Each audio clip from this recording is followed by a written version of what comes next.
Buenas noches, soy Rafael Franco Ruiz, docente investigador de la Universidad Libre. Esta noche estaré orientando la cátedra itinerante de ética profesional organizada por la red de profesores de revisoría fiscal. En esta oportunidad vamos a abordar el tema relacionado con la fe pública y todas las consecuencias que de ese concepto de fe pública se derivan para el ejercicio profesional de los contadores públicos. Esperamos que los planteamientos sean enriquecedores para los participantes y así tengan una memoria positiva de su visita a esta institución. Bueno, vamos a iniciar el segundo tema que hace relación a la fe pública. Ustedes, por favor, les presento mis disculpas por el beriberi de la presentación. Es un daño técnico sobre el cual no tengo dominio. Eso nos va seguramente a dificultar un poco el desarrollo. Trataremos de abordarlo lo más consecuentemente posible. A lo mejor eso nos reporta el tiempo de exposición, ¿no? O nos lo alarga. Claro, porque es que si yo soy el profesor karaoke, pues es más rápido leer que improvisar. Entonces uno nunca sabe qué pueda pasar con ese incidente. Bien.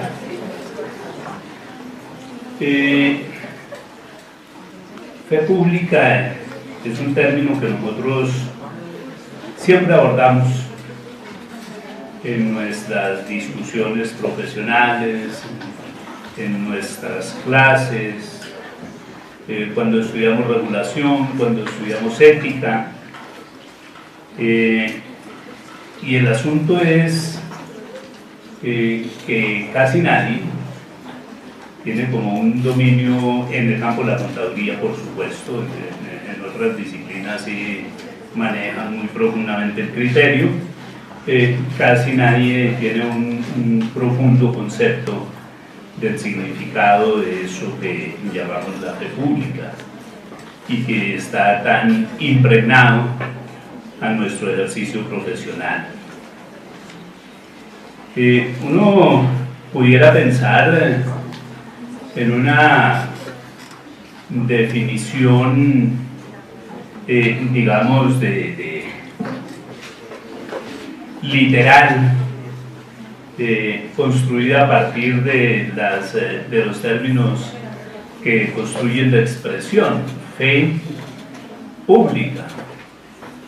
Y en ese sentido pensar, como enseñaba el catecismo del padre Astete, que desde luego ustedes no estudiaron religión en el catecismo del padre Astete, yo sí, se nota, ¿no? El catecismo del padre Astete nos decía: fe es creer todo lo que no vemos porque se nos ha revelado.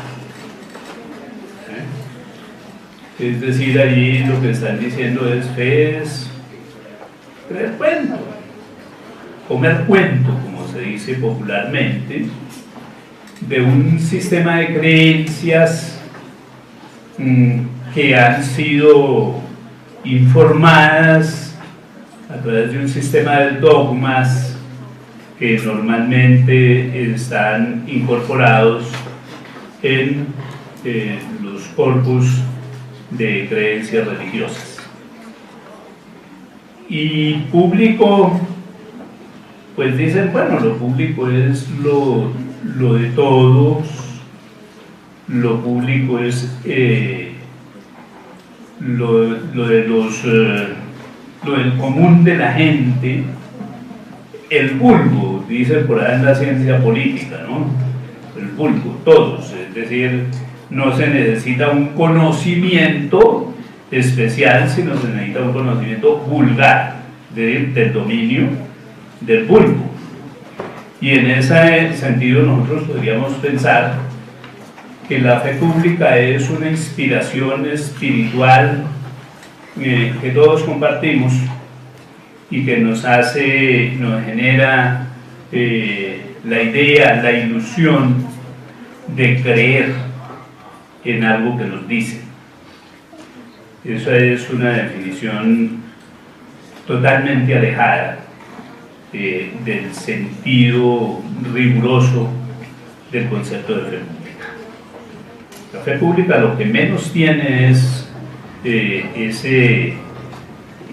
esa creencia que parte simplemente de un acto espiritual, de un acto de simple conciencia, y la fe pública va a tener una estructura que realmente incorpora una serie de eventos que van a ser tremendamente importantes.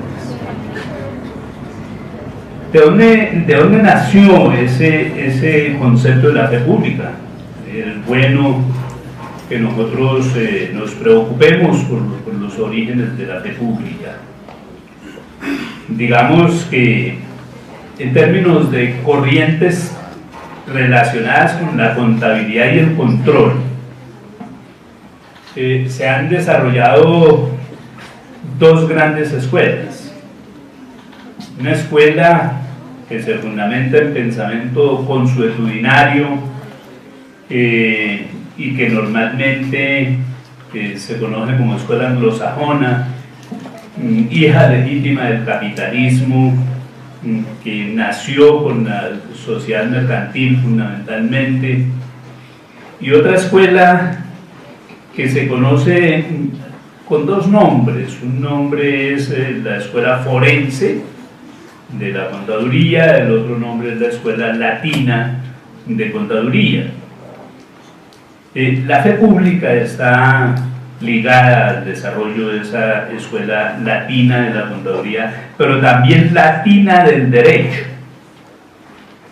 En ese sentido tiene grandes nexos con los grandes desarrollos del derecho romano. Ustedes saben que Roma tuvo una serie de etapas históricas en su desarrollo. Pasó de ser una federación de tribus, los siete reinos, donde parecen haberse inspirado los libretistas de Juego de Tronos, que finalmente se convirtió en una monarquía y luego ascendió a una organización política de república, y una república muy especial porque era una república de régimen parlamentario, no era una república de régimen ejecutivo como las que nosotros normalmente conocemos por acá en América Latina, y son como la organización más común en el desarrollo actual de la organización política. Esa república, gobernada por el Senado, tenía una gran cantidad de problemas. Uno de los problemas fundamentales era el problema de la toma de decisiones. ¿Cómo administrar los recursos de la república? Era imposible administrar los recursos de la república con 100 senadores tomando la decisión. Cualquier decisión se tardaría tiempos absolutamente extensos que quizás cuando se llegaran a tomar ya sería demasiado tarde. Y entonces los senadores decidieron crear unos magistrados. esa figura de los magistrados. Magistrado quiere decir cargo del más alto nivel, de la más alta investidura. Es decir, un magistrado no tiene jefe. Que a eso es que debemos referirnos nosotros, aunque a veces parece que no, con los magistrados de nuestras cortes, con el presidente de la República y con los honorables parlamentarios. No tienen jefes, por lo menos teóricamente. Esos magistrados se llamaron básicamente cónsules, procónsules. Estaban encargados de la administración de la cosa pública, de la res pública. Y se dieron cuenta, cuando empezó ese proceso administrativo, de que en Roma había un gran problema: la corrupción. Se estaban usando ilegítimamente los bienes de la República. Había apropiaciones indebidas. Y como para que vean ustedes que no hay nada nuevo bajo el sol, los principales responsables eran los senadores. Nada nuevo. Entonces decidieron establecer un mecanismo de control mediante unos magistrados que se entregaban al control. Los magistrados recibieron el nombre del censor y el visador. El censor protegía los bienes públicos, los bienes estatales, y lo hacía a través de un par de elementos que corresponden al doble significado de la expresión censo. Censo, en un sentido, es una cuantificación de población y riqueza, y entonces el censor, a través de las cuantificaciones de población y riqueza, realizaba el control de los bienes del Estado. Pero censo también es un cuasi contrato, es decir, un contrato en el cual todas las cláusulas son determinadas por una de las partes, por eso no es consenso. Las cláusulas se determinan por una de las partes y la otra simplemente se adhiera. El Estado realizaba muchos censos con particulares para realizar actividades propias del funcionamiento del Estado, en todos sus órdenes. Y el censor se encargaba de ese control. A su vez se creó la figura del visador. El visador estaba más dirigido a realizar unas actividades de control orientadas a la creación de confianza entre particulares. Siempre el problema es la confianza entre particulares, porque uno de los valores culturales fundamentales de la sociedad occidental es la desconfianza. Afortunadamente, si no, nosotros no tendríamos trabajo. ¿Qué tal que la gente fuera confiada? ¿Para qué estaríamos nosotros? Nosotros existimos porque somos constructores de confianza. La función social de los contadores públicos es la construcción de confianza. Por eso existimos, porque hay desconfianza. Entonces, este visador lo que hacía era recibir documentos suscritos entre particulares e imponerle a esos documentos un visto bueno. Ese visto bueno significaba que el contenido del documento era verdadero y correspondía con la realidad. Se ajustaba a las normas y correspondía con la realidad. Bueno, no hay que avanzar mucho en el análisis para entender que esa es una expresión de eso que vamos a empezar a definir como fe pública.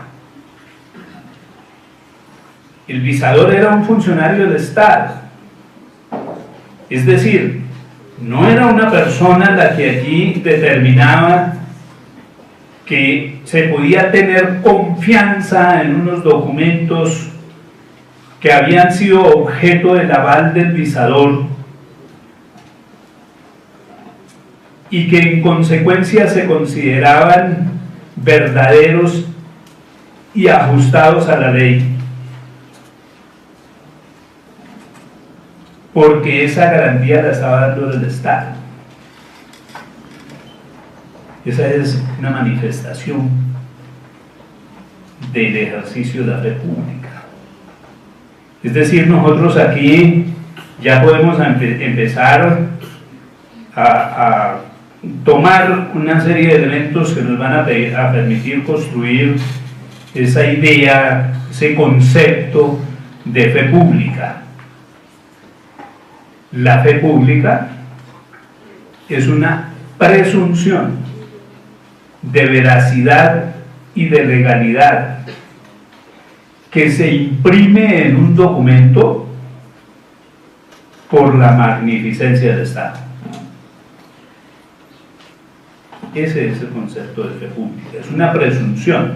Es decir, si el documento cumplió las formalidades de un examen y la obtención de un visto bueno, ese documento tiene valor legal, es verdadero mientras no se demuestre lo contrario. Y ahí avanzamos a otro elemento importantísimo de la fe pública, es prueba judicial. Ahí vamos entendiendo nosotros por qué históricamente la contaduría pública en Colombia ha sido contaduría forense. Esa no es una moda nueva como nos la pretenden mostrar desde la escuela informacional y de la evaluación. No, siempre ha tenido una estructura forense. La contabilidad siempre ha sido un sistema de construcción de pruebas judiciales y el control siempre ha estado caracterizado por la emisión de fe pública creadora de pruebas judiciales. Desde luego, la historia no fue así tan lineal, no es que nosotros podamos estudiar hoy fe pública con las normas de las 12 tablas o de la ley Paetiela Papiria de la sociedad romana, ni siquiera en las reglas establecidas en las ordenanzas de Bilbao o en las recopilaciones de Alfonso el Sabio. Ha corrido mucha agua bajo el puente en la consolidación de esa fe pública.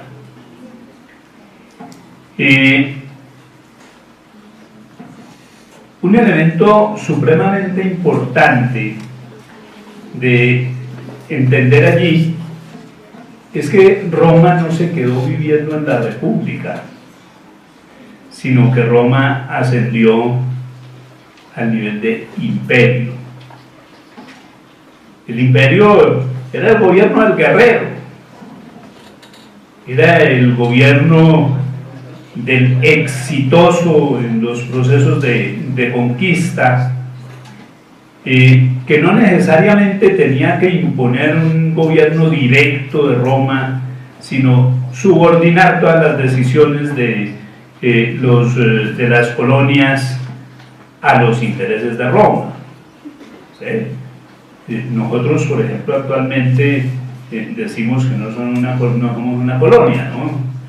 Pero caminamos por las reglas del imperio. Eso es algo absolutamente innegable. Y los emperadores,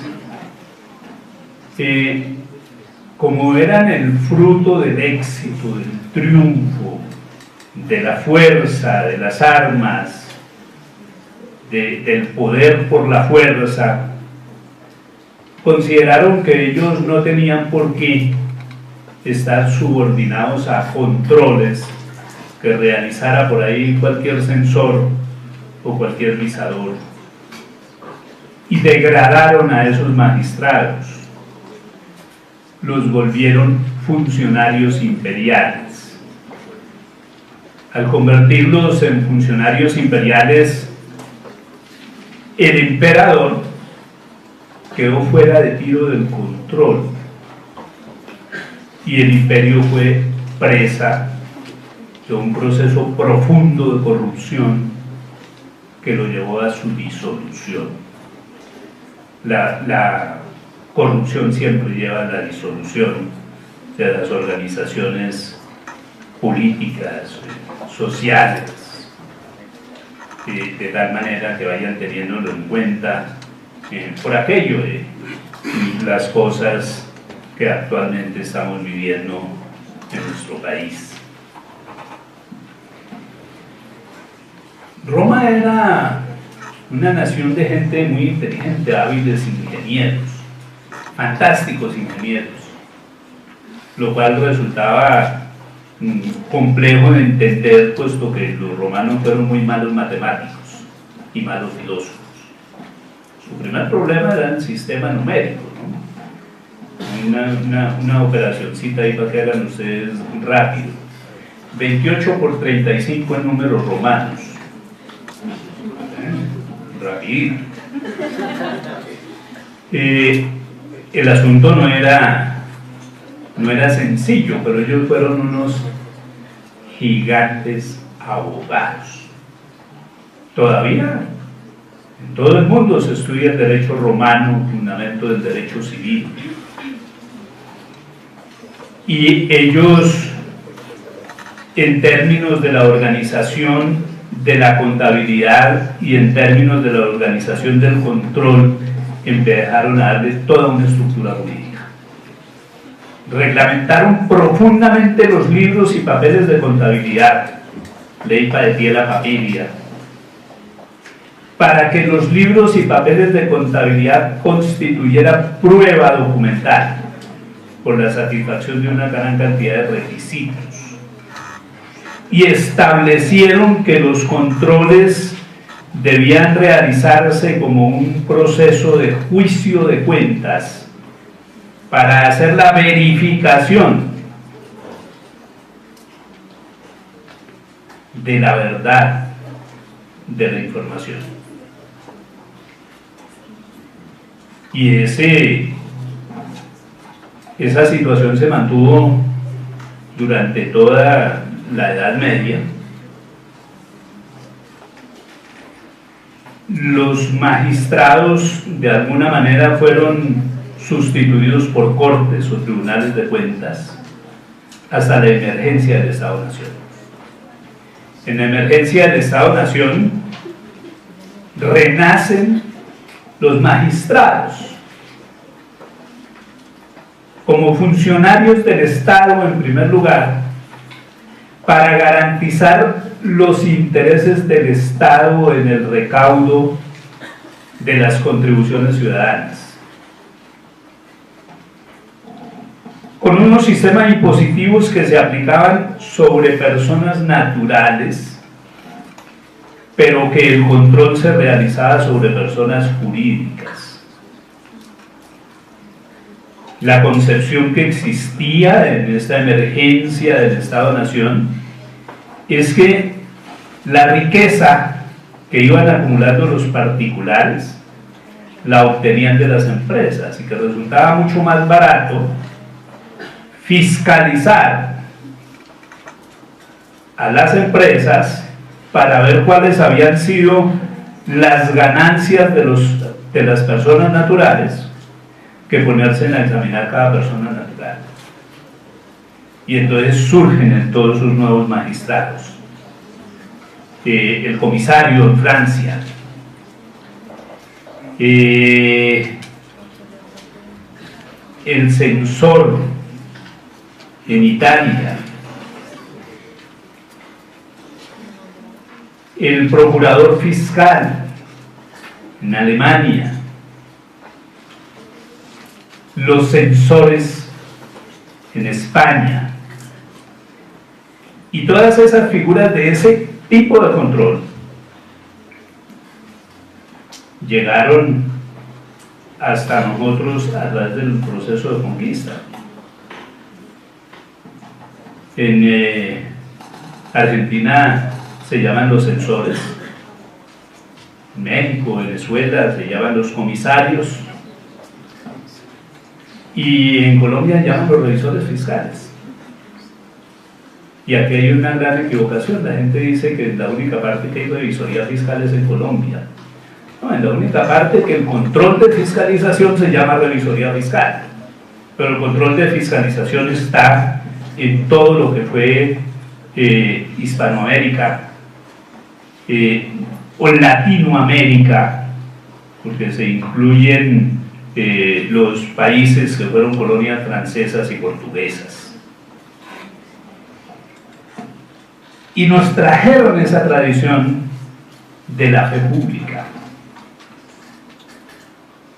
La fe pública entra a posesionarse como una gran palanca de la administración de justicia.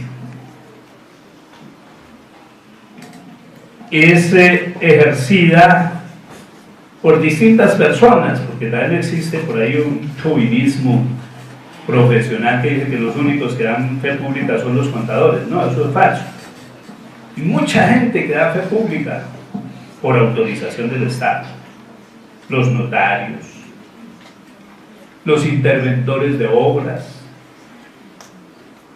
los médicos legistas, y una enorme cantidad de profesionales que dan fe pública, además de los funcionarios públicos, porque el Estado les dio esa concesión de que en nombre del Estado impusieran fe pública sobre determinados documentos o determinados actos, y que esos documentos o actos objeto de la fe pública entraban a gozar de esa presunción de legalidad, de esa presunción de veracidad que lo habilitaba como prueba judicial.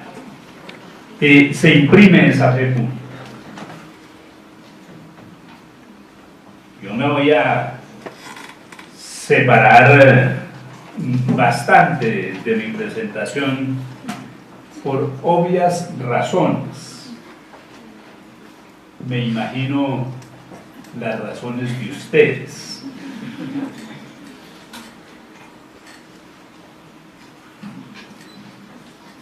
Esa fe pública se ha establecido como un acto que puede clasificarse en tres tipos: la fe pública como confianza, la fe pública como calidad y la fe pública como atribución de poderes. La fe pública como confianza nos dice es la creencia del pueblo, es la fe que el pueblo deposita en lo afirmado por el fedatario. Vamos a llamar fedatario al dador de fe pública, o en el documento que el fedatario autoriza, derivada de su autoridad,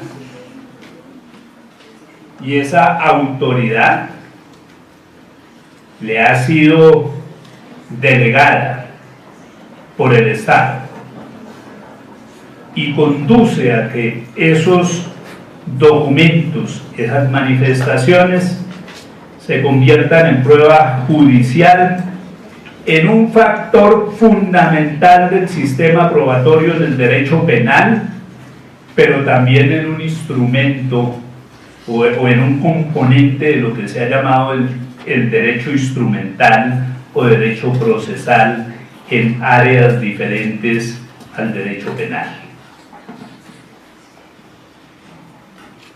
La fe pública como calidad determina que se necesita un reconocimiento del Estado en determinadas personas para que queden investidas de esa potestad de dar fe pública. No es cualquiera el que puede dar fe pública. Somos un grupo de privilegiados. Los contadores públicos somos un grupo de privilegiados, aunque después nos encontremos con las otras cosas que de pronto nos desanimen, porque hemos recibido ese privilegio de representar al Estado en la construcción de la confianza que se incorpora en determinados informes y documentos. Solo a determinadas personas, en general profesionales, se les ha otorgado esa calidad de fedatarios. Y la fe pública se entiende como atribución de poderes, porque la fe pública es una potestad del Estado.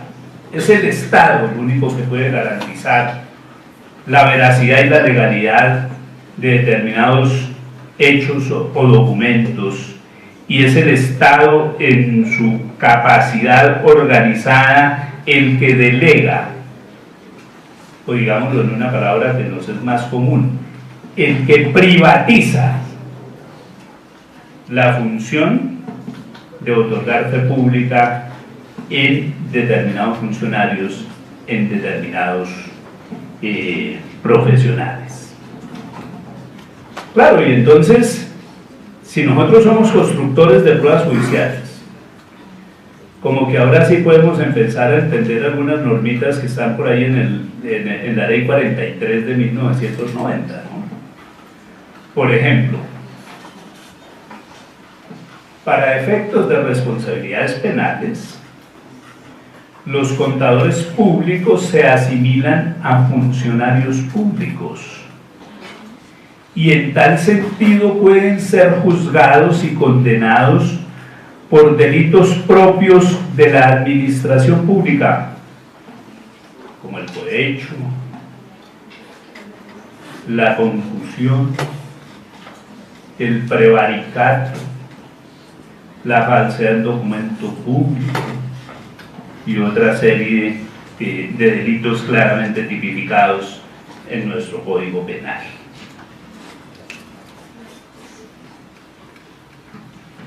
Las características fundamentales de la fe pública son, en primer lugar, la exactitud, al cual se le llama el lado positivo de la fe pública. Lo que afirma el documento objeto de fe pública es verdadero mientras no se demuestre lo contrario. Y demostrar lo contrario es un proceso judicial. No es que alguien diga, eso es mentira. Es demostrar lo contrario.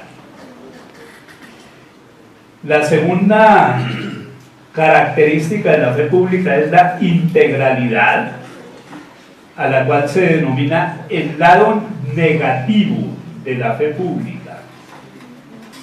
Lo que no se ha narrado en el documento objeto de fe pública no existe, salvo en el caso de que haya un contradocumento que pueda tener efectos ante terceros. Es decir, la única verdad es la consignada en el documento objeto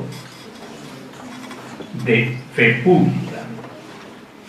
Y en tercer lugar, el tercer principio de la fe pública, la tercera característica de la fe pública es la autonomía. cuando un documento afirma algo sobre un hecho histórico, no se puede volver sobre el hecho histórico para determinar la verdad, porque la verdad es la consignada en el documento. De alguna forma el documento se hace autónomo frente al hecho que describe.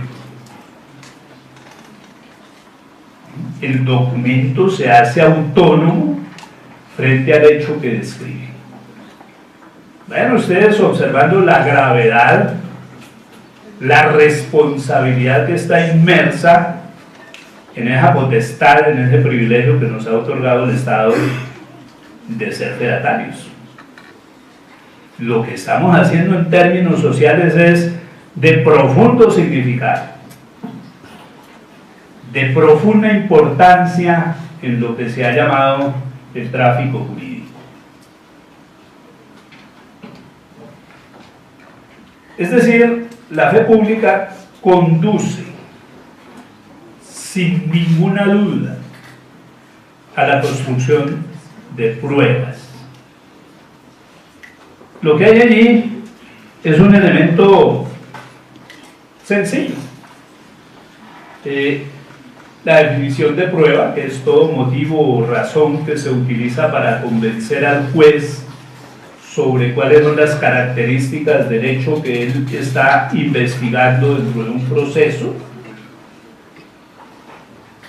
Los medios de prueba son vehículos a través de los cuales se prueba un hecho o una afirmación con el fin de establecer la verdad en un proceso judicial.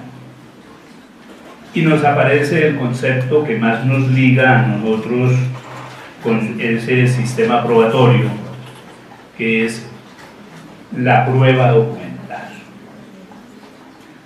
¿Sí? Lo que nosotros construimos son pruebas documentales, no son pruebas de otro tipo, son pruebas documentales.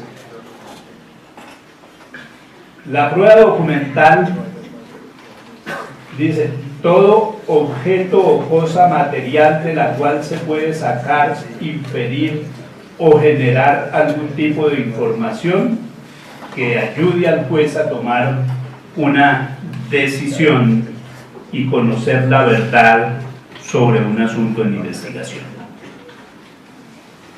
Entonces, observen ustedes, la prueba documental es un documento que incorpora información que va a conducir al juez a obtener evidencia como estado de la mente sobre un asunto que está investigando. Con esto, entonces, nosotros podemos ir llegando a nuestras reflexiones finales. La fe pública está ligada a los documentos, al concepto de documento. Y entonces, en ese campo, nosotros tenemos que saber qué es eso de un documento. Siempre hemos pensado que el documento es un papel con unas anotaciones determinadas. Esa es una percepción inexacta. Un documento es cualquier cosa que contiene información, una afirmación, una grabación, un dibujo, una fotografía, un mapa. Todas esas son formas de documentos. Es toda expresión de una persona conocida. Es decir, los documentos, para ser considerados documentos jurídicamente, no pueden ser anónimos. Tienen que ser de origen conocido. Recogida por escrito o por cualquier medio mecánico o técnicamente impreso, cualquier soporte material que incorpore datos, hechos o tengan capacidad probatoria es una cosa que lleva en sí la virtud de hacer conocer algo debido a su contenido. Es decir, un documento es un instrumento de representación, es un elemento supremamente importante. El documento no es un objeto, el documento es una representación, y en la construcción de esa representación se corren muchos riesgos. Por eso la construcción de la representación, es decir, la elaboración del documento, tiene que ser controlada, fiscalizada. Aparecen una serie de cosas que se encuentran en discusión hoy, que es el problema de los registros digitales, medios magnéticos. En ese sentido, nuestra legislación penal determinó que los medios, los registros digitales, deben incorporar el criterio flexible de equivalente funcional, del documento, que tenga en cuenta los requisitos de forma, de fiabilidad, se le pueda confiar en él, de inalterabilidad, que no se puedan modificar, y rastreabilidad, que se le puede hacer seguimiento, que son aplicables a la documentación consignada sobre papel, ya que los mensajes de datos tienen otras características, pero deben incorporar esas cualidades para considerarse como documentos. Entonces, observen que nos están diciendo ahí una serie de cosas. El documento es de origen conocido. El documento debe estar elaborado en medios que garanticen su inmodificabilidad. El documento debe permitir su rastreabilidad, su seguimiento, su investigación, su verificación. Y tiene que ser original o habilitado como original.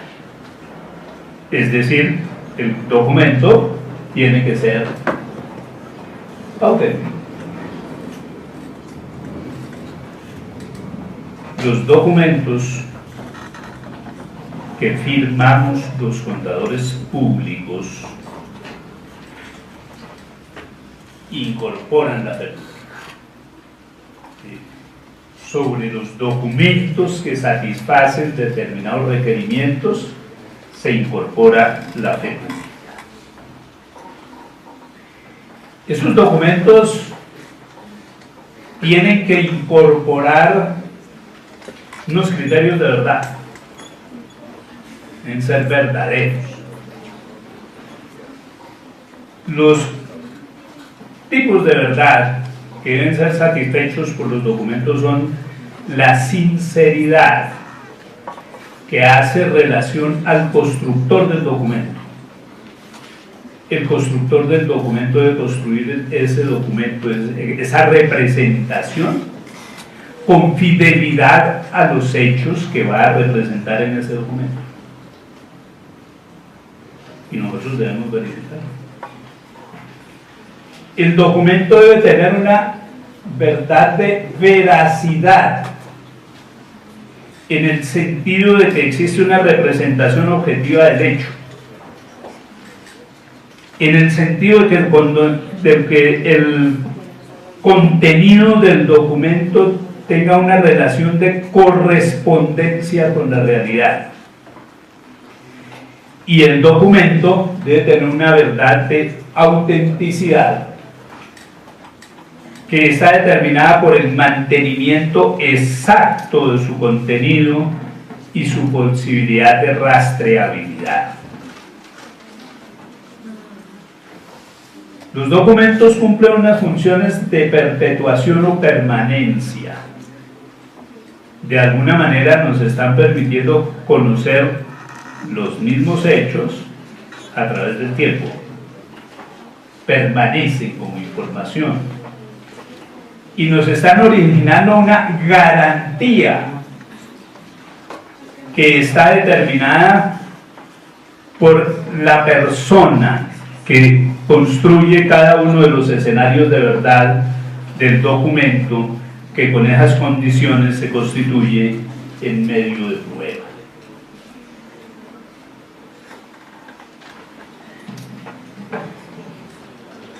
Entonces somos constructores de pruebas. Lo que decimos, lo que dictaminamos o atestamos, se hace indiscutible. Somos constructores de pruebas que median el interés público, el orden público económico, porque es que la fe pública es un instrumento de funcionalidad del orden público económico.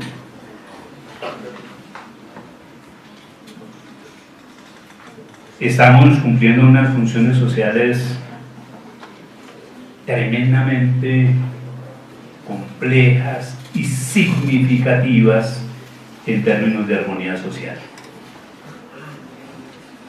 Y eso pues también nos determina responsabilidades. Es decir, a nosotros no solamente nos pueden otorgar privilegios, también nos tienen que asignar responsabilidades. Algo así como la zanahoria y el garrote, ¿no? Tome para que consiga recursos, pero lleve si lo hace mal. Responsabilidades. Es que en relación con la fe pública se constituyen una serie, se tipifican una serie de delitos.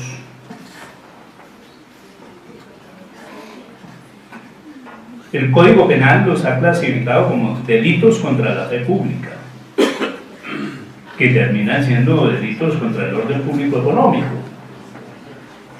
Y entonces nos dicen, miren, toda conducta reprochable implica un proceso en que hay que tutelar un bien jurídico, es decir, proteger un bien jurídico. El bien tutelado en los delitos contra la fe pública es la confianza colectiva de una comunidad, confianza que la comunidad tiene en determinados signos, símbolos, uniformes, marcas, y en nuestro caso, la confianza que la comunidad tiene en que lo que nosotros hacemos objeto de nuestra acción fedataria es verdadero,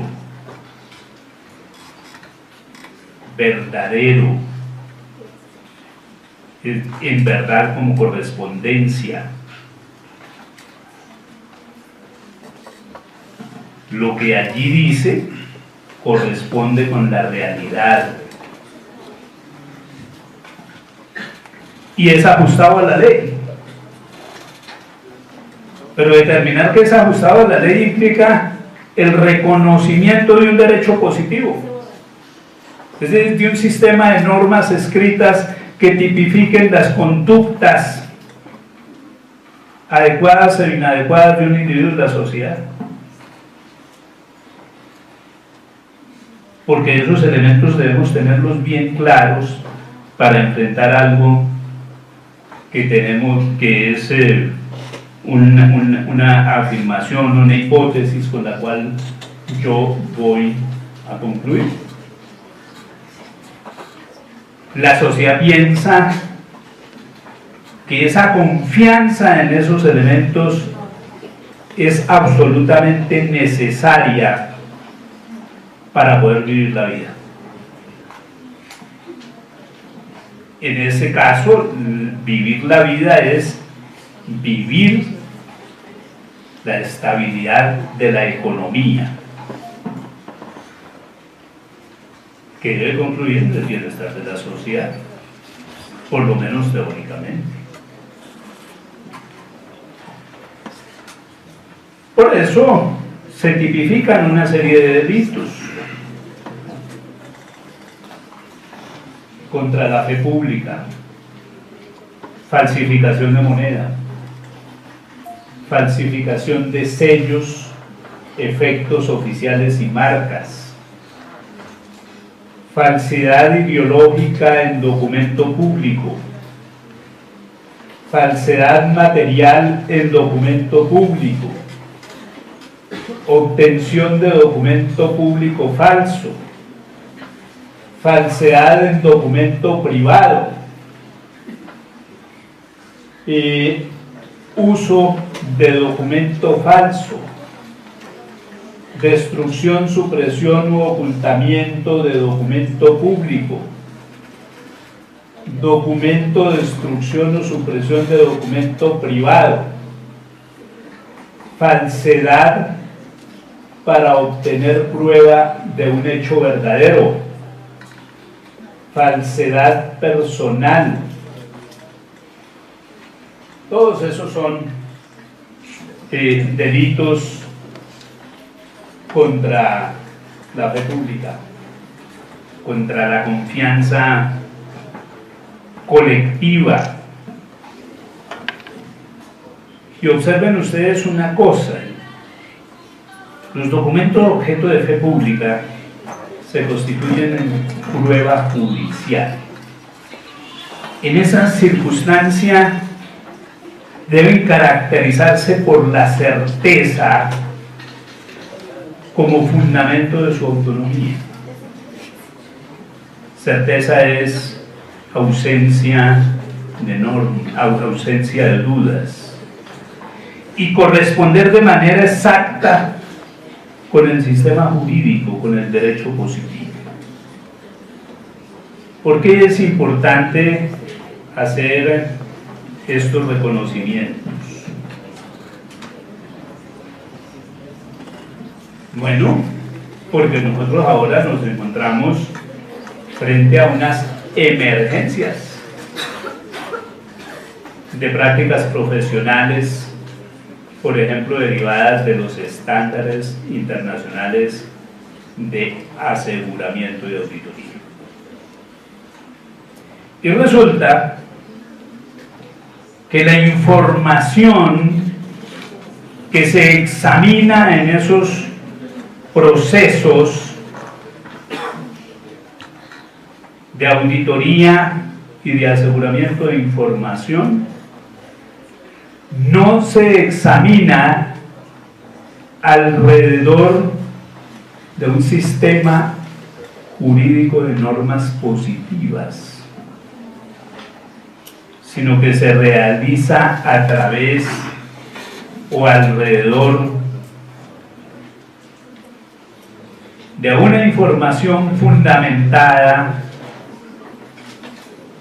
en procesos de autorregulación. Acuérdense ustedes, los estándares internacionales no son regulación, son autorregulación. Los estándares internacionales lo que hacen darnos a nosotros es un marco dentro del cual yo puedo escoger entre opciones.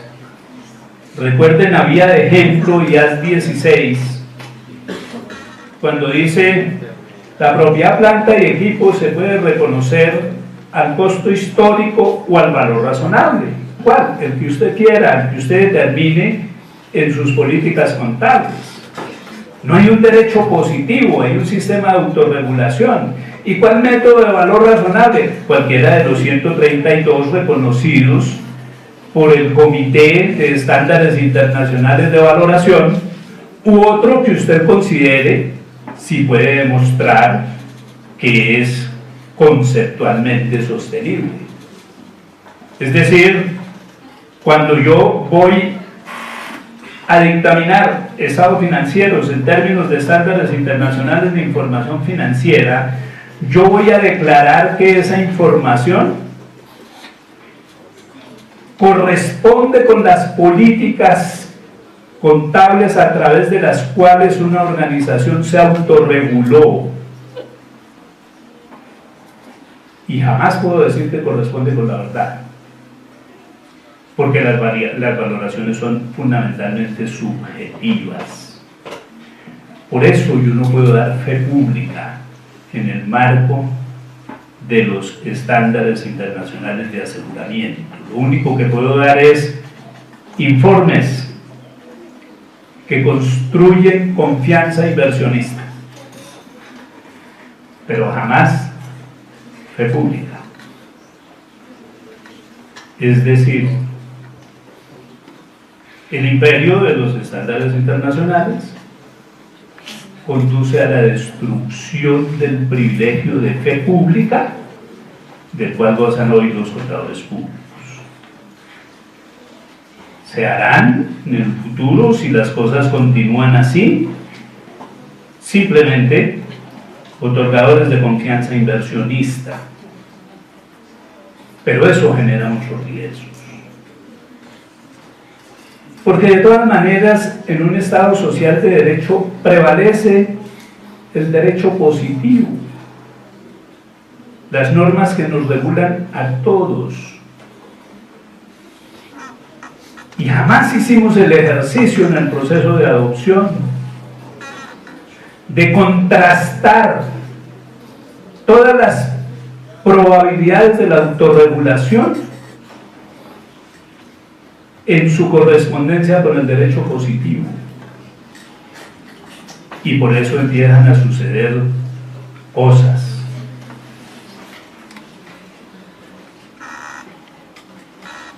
Cuando los ejecutivos financieros de Enron se pararon ante el juez y le dijeron: los estados son buenos, están muy bien hechos, nosotros cumplimos con todas las normas profesionales, es que ustedes no están aquí para responder por sus conductas profesionales, están aquí para responder por sus conductas penales, porque lo que se ha evidenciado en la información de Enron es que lo que ustedes llaman valor razonable, la legislación lo llama estafa.